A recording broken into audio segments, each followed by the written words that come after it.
Welcome back, my good people, for a brand new video. And you guys know the drill by now. In this video, we're going to be watching some of the most bizarre and creepiest TikToks I could find today. If you haven't already, make sure you go ahead and hit that like and subscribe button. And without further ado, let's get right back into it. This is the scariest bird of all. This is the shoebill stork, and it is a relative of dinosaurs. The reason why they are called scary is because of their size and sound. Shoebills are generally shy in nature and are not harmful to humans, but they are ambush predators, and they have a death-like stare that can creep you out. This is some Jurassic Park type ish right here. Like, could you imagine like coming home from work one day and this thing just flies down and starts chasing you through the front yard? I saw this scientist who has come up with a way to start reversing the effects of climate change, of like cooling down the earth. He like figured out the math, everything that we have to do, right? It sounds like a kid would come up with this. Yeah. You send this crap into space and you basically make a giant shade sail in between the earth and the sun. And so like it literally is shading the earth to where it will cool down the planet. But this thing, it has to be like something 100 million miles wide or something. Yeah. I don't want sunglasses on all the time. I can promise you that. What a ridiculous idea. Hey, but A for effort. Good idea, pal. We're going to put it right up here on the fridge.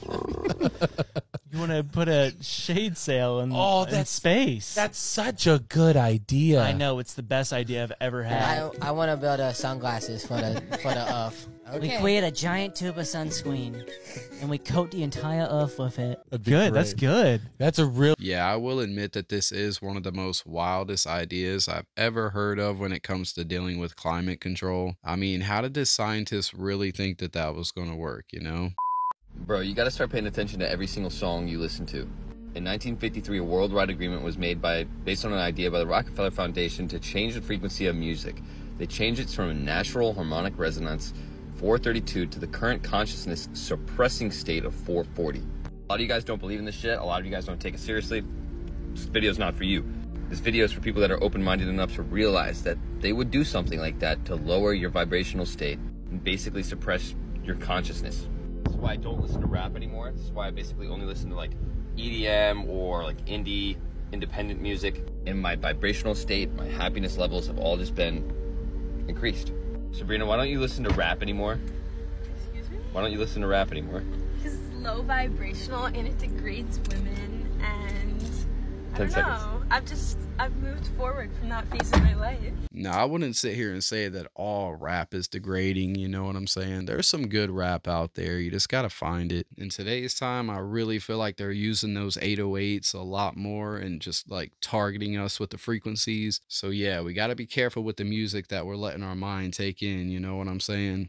Wendy Williams was never the same after she ate that crow, and I'm gonna explain why. So if you don't know, in prime Wendy Williams' day, Wendy made a bet. Basically, she was like, Kim and Kanye, they're gonna get a divorce. And if they last more than X amount of days, she would eat her words and she would eat crow. Eating crow is like a thing that people say when you talk beforehand and mess up. You kind of like eat your words. But Kim and Kanye, they lasted, so she actually had to eat the crow. And I've always said when she ate that crow on live TV, it just wasn't the same with her. Now you may be wondering, well, what's so bad about eating crow? Well, eating crow is considered a bad omen in many places. Back in the day, eating crow was literally seen as a humiliation tactic, hence why it's used as an idiom to this day. Not only can eating crow be toxic for you physically, but it can also be taxing on you mentally and spiritually. Also, if you keep it with your Bible in Leviticus, crow is being deemed as unfit to eat. Now let's take it a little deeper. When you think of a crow, what does it symbolize? Well, it's stated it symbolizes death, danger, misfortune, and illness. But it can also mean rebirth, self-reflection, and intelligence. And when you think about it, Wendy has experienced all of that. You know, after that situation, Wendy was always in some controversy. But you know, it's only so much I can put on that crow. Sometimes it's just Wendy. But Wendy leaving her husband and stepping into a new chapter, that was her rebirth period. But then after 13 years, her show ended. Due to just ongoing health issues, you know, she suffered from Graves' disease, still not getting over her mother passing away. It was a lot that went into it. But they literally dropped her show like it was a bad habit. You can't even go on YouTube and watch old Hot Topic episodes. It pisses me off. And, you know, we see Wendy, sometimes she look good, sometimes she doesn't. But when she ate that crow, I just don't think it was the same. And of course, when she told Dr. Oz she's not taking the zine because she doesn't trust it. Once she started talking about that and saying that, it was like, okay, you can keep it real and say how you mean it with celebrity news, but you a puppet figure saying this stuff, oh, you gotta go. How could she eat a crow? Like, that's what gets me. I mean, hopefully it was all staged and wasn't a real crow, but yeah, that's gross. Come on, Wendy.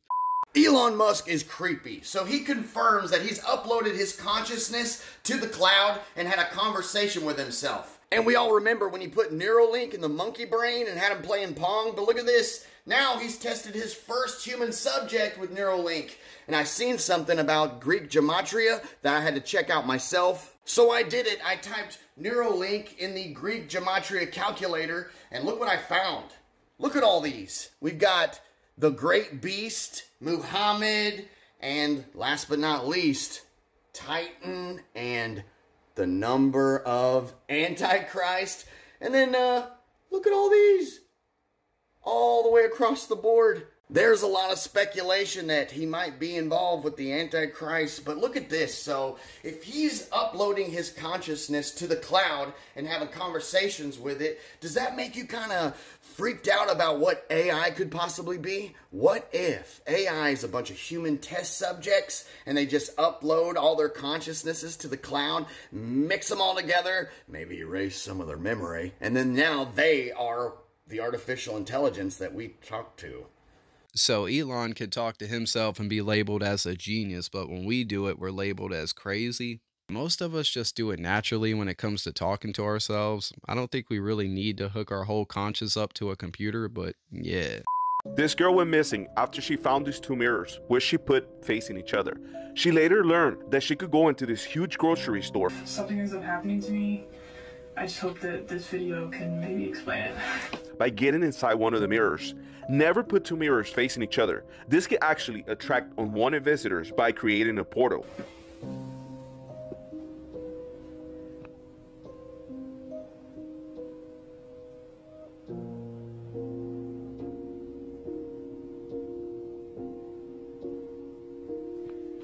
The girl later realized that this was actually not a grocery store, but it was actually the back rooms. And the only thing that was found was the old video camera with the videotape right next to the mirrors. If you ever get into the back rooms, remain calm and don't panic, as this can cause for you to lose your senses and get lost, maybe even attracting backroom creatures. How far does it go?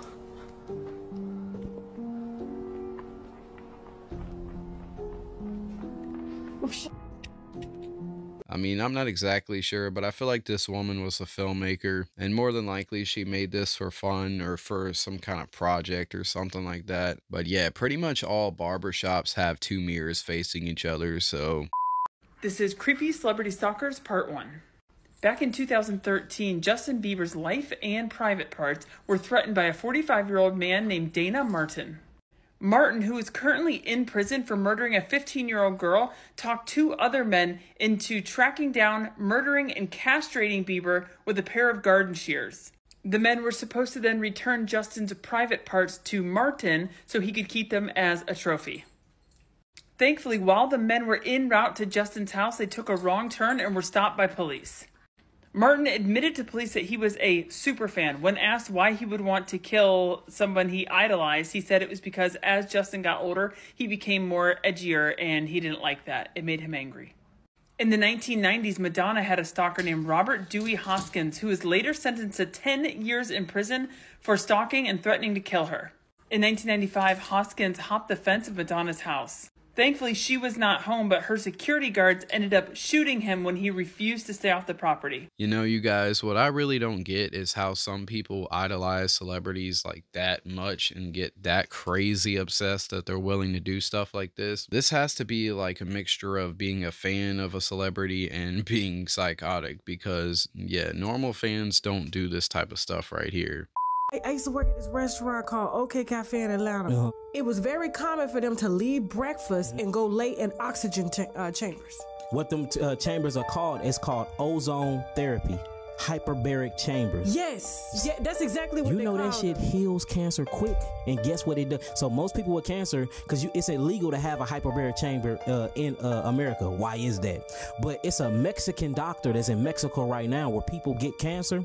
Say if the herbs are not working quick enough, they ship them off to Mexico, and they coming back healed because they are putting them in these ozone 3 hyperbaric chambers and healing 3-month therapy, where you go in there every day for 30 minutes, or they put them in an ozone 3 sauna suit, which I own one of those, a sauna suit. But it's so this is how corrupt America is. I own a sauna suit and I only can use, me and my family can use it. If I get caught having somebody else to use the ozone 3 sauna suit, I will go to federal prison. Why? Because they don't want you healing your body of cancer. Because the moment you realize that dis-ease is an illusion, you get to buy back your freedom. They're capitalizing off of us being stupid. And we are literally paying these people to kill us. Yeah, I remember reading about this years ago, and I've heard it actually does do wonders, especially with people like fighting cancer. But yeah, I would like to try it out for myself and see like what happens after a week. I'm like curious. Do you know that Japan is building a direct elevator from Earth to space? Yes, friends, through which humans will easily go to space. So let us know how long it will be and when it will be built. The work of this lift of Japan will start in 2025 and will be completed by 2050. The length of this lift will be 95,000 kilometers, which will carry the luggage along with the person. And the budget of this entire project is $6.2 billion US. This lift will take 7 days to go from Earth to space. This lift will be made of the world's strongest cable, which can easily carry a weight of 20 tons, and 2 satellites will remain in space to support this lift. I really don't see this being possible. I mean, maybe in like a sci-fi movie, but even if this was real, yeah, I would never get on it, that's for sure. The woman that posted this video has a cat that talks to her, and people in her comments are warning her that it could potentially be a demon called a mimic. So I did some research on what a mimic is because I had no idea, and apparently it's a demon that can imitate the voice of any person it has ever come in contact with. Mimics also feed on fear and any negative emotions, and if you watch the video, at the beginning the cat says Mel, but it sounds kind of distant and you can tell that she's very concerned. Okay, first of all, why didn't anyone tell me that if you have yeah?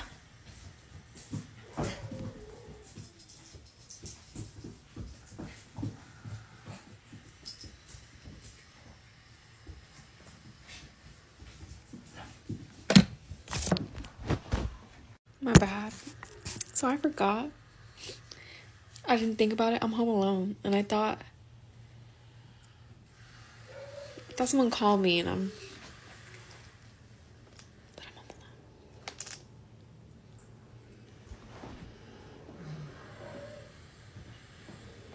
alone. Melody.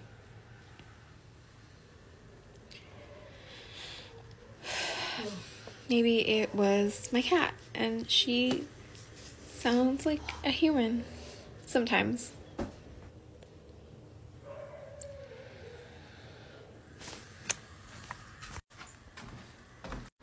That was you, right?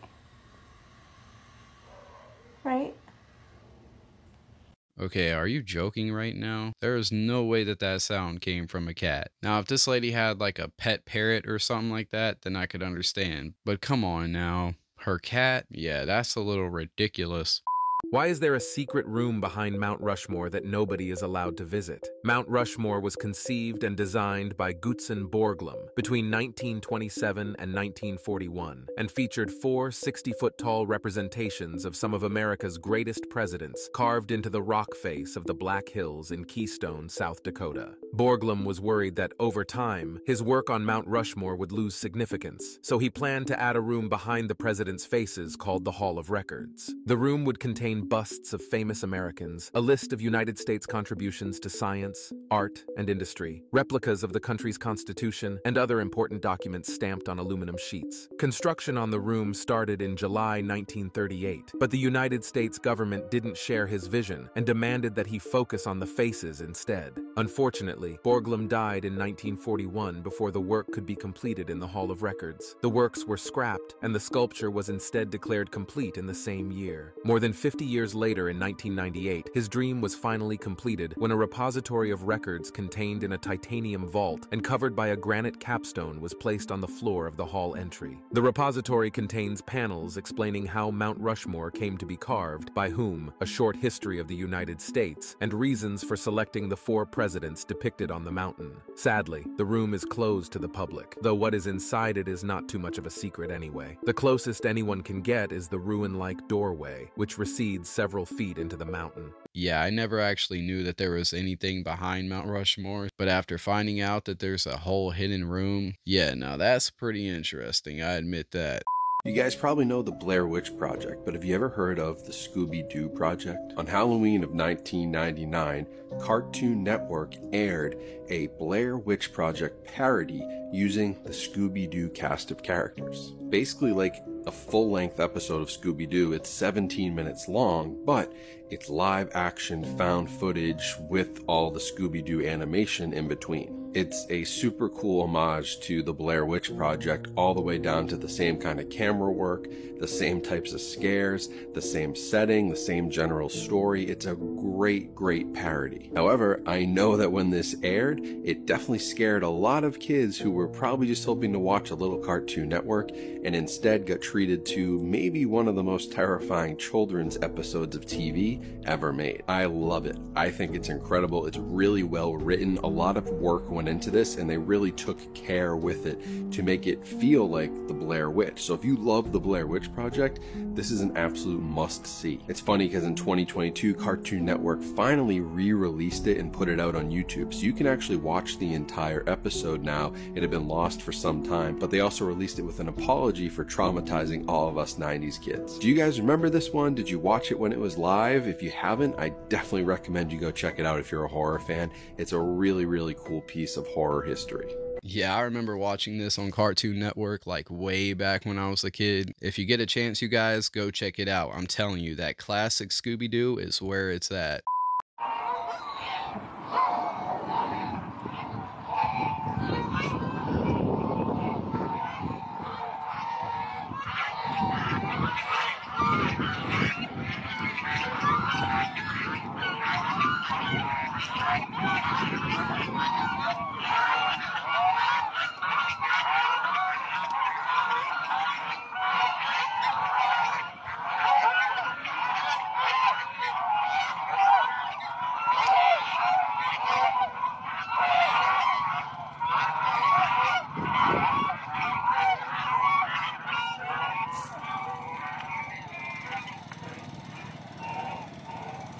Yeah, I definitely thought that first car wasn't about to stop for a minute, but yo, I was not expecting that many of them. And also, what the heck was that lady doing walking behind him with that long stick? But being famous really sucks, man. Like, it's so unhuman. Like, I can't remember his name, but there was this classical pianist that said it's actually unnatural and actually detrimental to a human to have that much admiration, because it actually changes the way you think. Andre turned down every invitation to celebrate. You didn't feel the urge or desire to? Nah, no, I didn't. Yeah. Like, I don't necessarily like looking back. They probably turned down $100 million just on shows. You know what I mean? At that time when that record came out, it was just like, you got to realize he put the record out. We in LA, they win 6 Grammys, and he went dark. Because everybody wanted him then, and he was just like, oh, nah.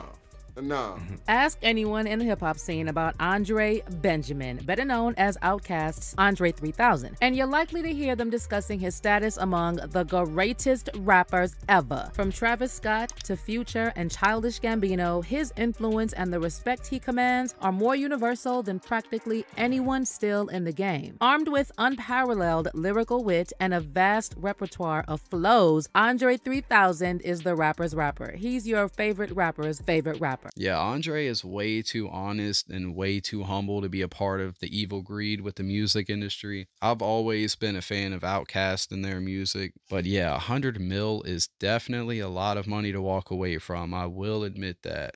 Going into this craft, and what are you thinking when you're inside of it? Like, what are you seeing? It's a very ominous feeling, because there are no, first of all, everything is one color. It's like a dark pewter color, and there are no right angles anywhere.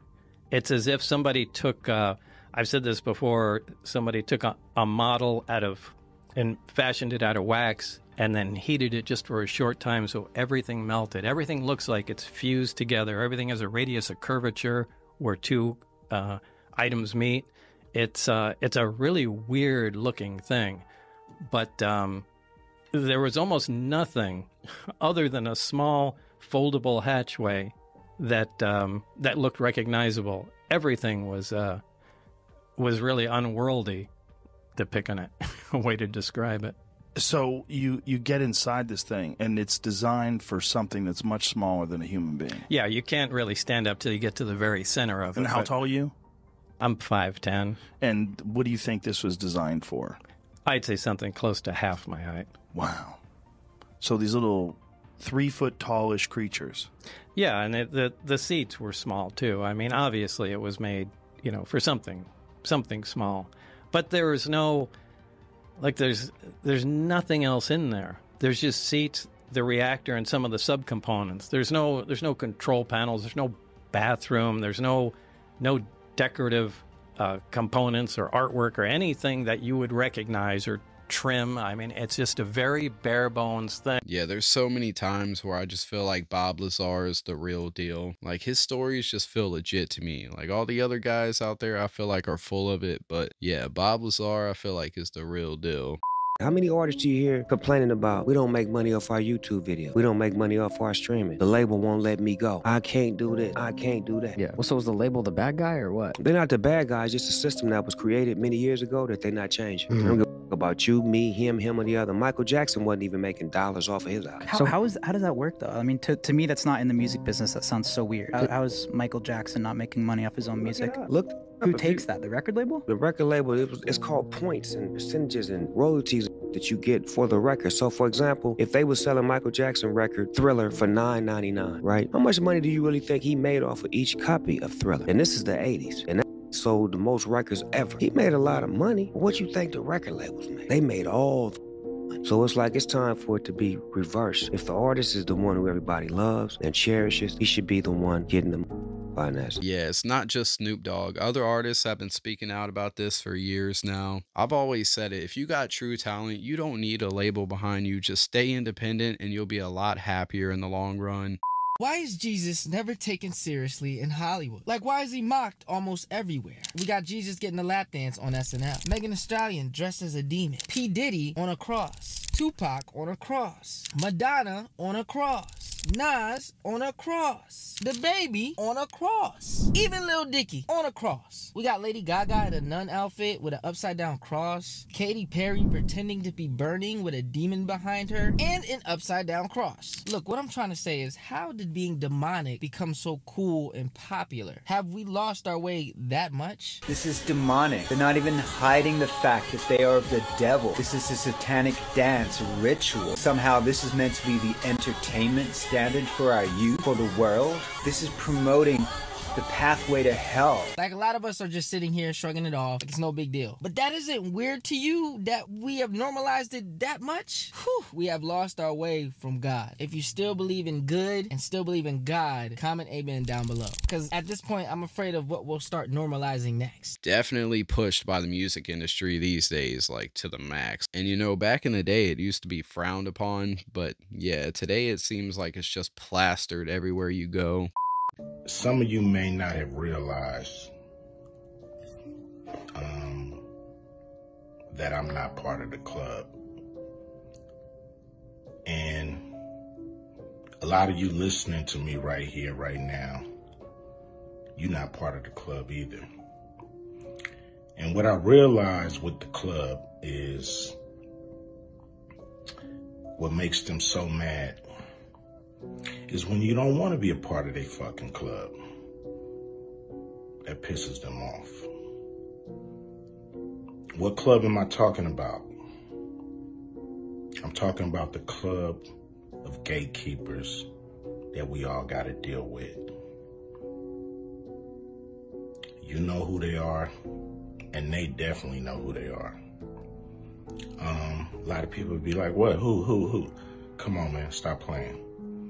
So, ever since I put out the contract with Black America, you know they've been fucking with me. Here and there, this and that. But it's cool, you know. I expect that.